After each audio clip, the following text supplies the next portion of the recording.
started with a bike. I moved to Kansas City. I'm an outdoorsy girl. I like to do things outside. I needed something to do, and that happened to be riding my bike. And I just started putting in the miles and realizing this hidden potential within myself that I never knew was there. I've always been a creative person and an artist, but I've never ever considered myself an athlete.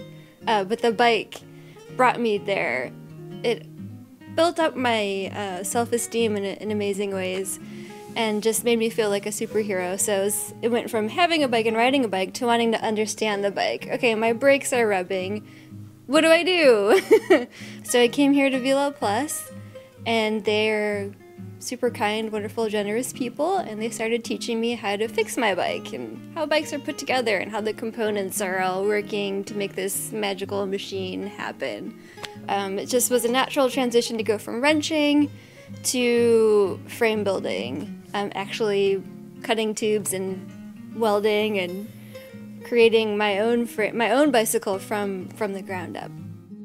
So I got a BFA from the School of the Art Institute of Chicago, and I went there initially to study fashion, moved away from that, and then did fiber and material studies, sound art, art and tech. After school I explored printmaking, painting, drawing, any kind of fine art process that you can imagine, and it just never grabbed me. I was never able to stay engaged or stay proud of what I was doing. So the really exciting thing about frame building is that I get to be creative, I get to make things, but it's within a really strict set of parameters. And at the end, whether what I make is beautiful or not is functional. And I think that was the missing piece for me. So I kind of consider each frame a conceptual piece in its own. So this is coming from my art. I started to realize, oh, okay, this is what I need to do to stay excited about my work. We're doing 4 basic body measurements: your foot, your inseam, your torso, and your arm length. And that'll give us a pretty good idea about what size frame you need. Okay. So this is the inseam device, and it's just a spring-loaded thing. So you have to kind of apply pressure and then stand over it and gently release it, and we'll go up to where it goes, and it's just sort of simulating. So we spent a lot of time talking about their goals on the bike, their riding style. What do you want to accomplish? Are you gonna get after it hard on the crit scene? Are you looking to do endurance rides? Are you looking to do bike packing?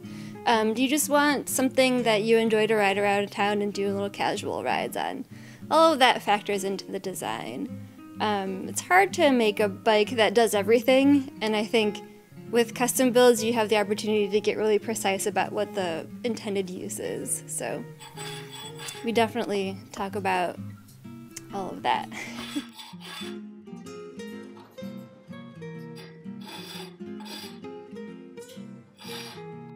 I have this really nifty thing called a Fit Master, which is a sizing cycle really, where I can set up all my geometry right there and change anything I want, have the person get on it, ride it, and then fine-tune based off of their feedback. So we can really make sure that the person has a bike that's sized correctly for them and that will be able to fit them when it's all put together. So after that, I'll take measurements off the Fit Master and start my design process, just figuring out all the variables: bottom bracket drop, chainstay length, head tube angle, seat tube angle, effective top tube length, you know.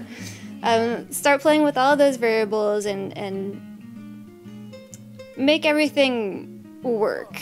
So it's kind of like a game of compromises. Nothing's ever going to be perfect, but we try to play with all the variables to get where we're going in the best way possible. Then once I have that set, I can transfer all of that information to my jig and start cutting and mitering tubes. So once I get all the tubes mitered, then we go through a process of tacking and aligning. So you tack, let's say we'll start with the bottom bracket to the seat tube.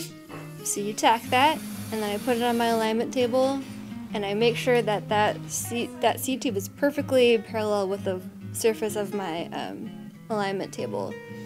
And so you do this as you go through the bike, and it's kind of a long process, but this way I ensure that everything is aligned properly and that the head tube and the seat tube are along that same center line and nothing is going to be tracking funny, because that could cause problems later on down the line.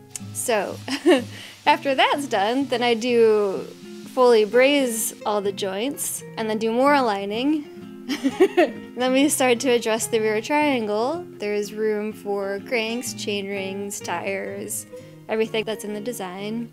Get those on the bike, and then the seat stays come next. And then the final little thing is all the tiny braze-ons and bits and bobs and little details, bridges, and that kind of thing. And then it's done.